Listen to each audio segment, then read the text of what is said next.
Assalamualaikum warahmatullahi wabarakatuh. Perkenalkan, nama saya Gani Brabanggara Anargia Pratama dari Hukum Perikatan C dengan NIM 23106111303. Kali ini saya akan menjelaskan tentang prinsip-prinsip perikatan. Yang pertama ada sebuah kasus terkait dengan penipuan jual beli, yaitu salah satu kasusnya adalah prinsip konsensus, di mana dalam sebuah kasus yang dipublikasi, seorang membeli mobil bekas yang dijual oleh seorang penjual. Namun penjual ini mengklaim bahwa mobil tersebut dalam keadaan baik dan bebas dari masalah mekanisme.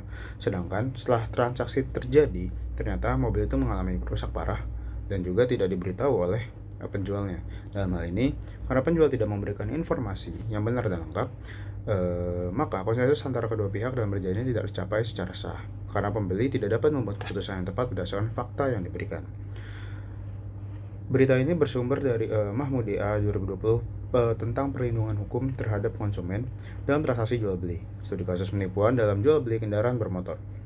Lalu ada prinsip perjanjian, khususnya dalam konteks kasus pelanggaran konsensus ini adalah manfaatnya yang pertama, mendapat perlindungan hukum. Prinsip konsensus memberikan perlindungan bagi pihak-pihak yang terlibat dalam perjanjian.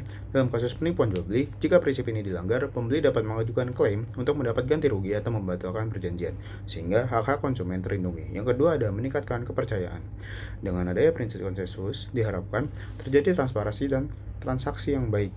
Hal ini meningkatkan kepercayaan antara penjual dan pembeli, sehingga mendorong hubungan bisnis yang lebih baik. Yang ketiga ada keamanan transaksi. Prinsip perjanjian membantu menciptakan kerangka kerja yang jelas mengenai hak dan kewajiban masing-masing pihak. Dalam kasus di atas atau kasus yang tadi terkait penipuan jual beli tadi, penjual yang tidak transparan dapat dikenakan sanksi hukum, sehingga memberikan deterrent effect bagi pihak lain untuk tidak melakukan perbuatan serupa. Lalu yang terakhir ada mendorong etika bisnis. Prinsip konsensus mengharuskan pihak-pihak untuk bertindak dengan etikat baik. Ini mendorong praktik bisnis yang lebih etis dan bertanggung jawab, yang berkontribusi pada kesehatan pasar atau cara bisnis jual beli. Yang kedua, terdapat kasus ketidakseimbangan dalam perjanjian lisensi software. Salah satu contoh kasus ini dapat dilihat dalam konteks perjanjian lisensi software. Dalam sebuah keputusan, sebuah perusahaan teknologi mengeluarkan perjanjian lisensi kepada pengguna yang mencantumkan klausul-klausul yang tidak sangat seimbang.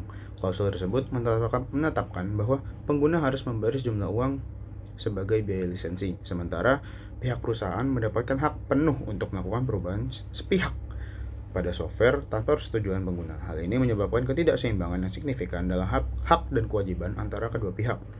Sumber artikel ini bersumber pada analisis prinsip proporsionalitas dalam perjanjian lisensi software, studi kasus kontrak yang tidak seimbang, Jurnal Hukum dan Teknologi, volume 6 nomor 2 pp 98-110. Kemudian, manfaat dari adanya prinsip proporsionalitas adalah terciptanya keadilan dalam kontrak. Prinsip proporsionalitas memastikan bahwa hak dan kewajiban masing-masing pihak dalam perjanjian itu seimbang, sehingga hal ini menciptakan hal rasa keadilan dan aman bagi kedua belah pihak, sehingga mereka merasa diperlakukan dengan adil.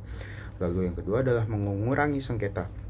Ketika prinsip proporsionalitas dipatuhi, kemungkinan sengketa antara pihak-pihak yang terlibat dalam perjanjian dapat diminimalisir. Kontrak yang seimbang lebih mudah dipahami dan ditafsirkan dengan baik oleh semua pihak, sehingga mengurangi potensi konflik. Lalu ada mendorong keberlangsungan hubungan bisnis. Prinsip ini mempromosikan hubungan bisnis yang baik, sehat, dan berkelanjutan, sehingga setiap pihak merasa dihargai dan memiliki hak yang setara. Hal ini meningkatkan loyalitas dan kerjasama antara pihak-pihak. Lalu yang terakhir, adanya meningkatkan reputasi perusahaan. Jadi perusahaan yang menerapkan prinsip proporsionalitas yang baik dalam perjanjian cenderung akan memiliki reputasi yang baik. Ini meningkatkan kepercayaan konsumen, mitra bisnis, yang pada gilirannya mendukung pertumbuhan dan keberhasilan perusahaan. Dengan memperhatikan prinsip proporsionalitas, pihak-pihak dalam suatu perjanjian dapat menghindari ketidakseimbangan yang merugikan dan membangun hubungan yang lebih baik dan berkelanjutan. Sekian penjelasan prinsip perjanjian oleh saya. Kurang lebihnya mohon maaf. Wassalamualaikum warahmatullahi wabarakatuh.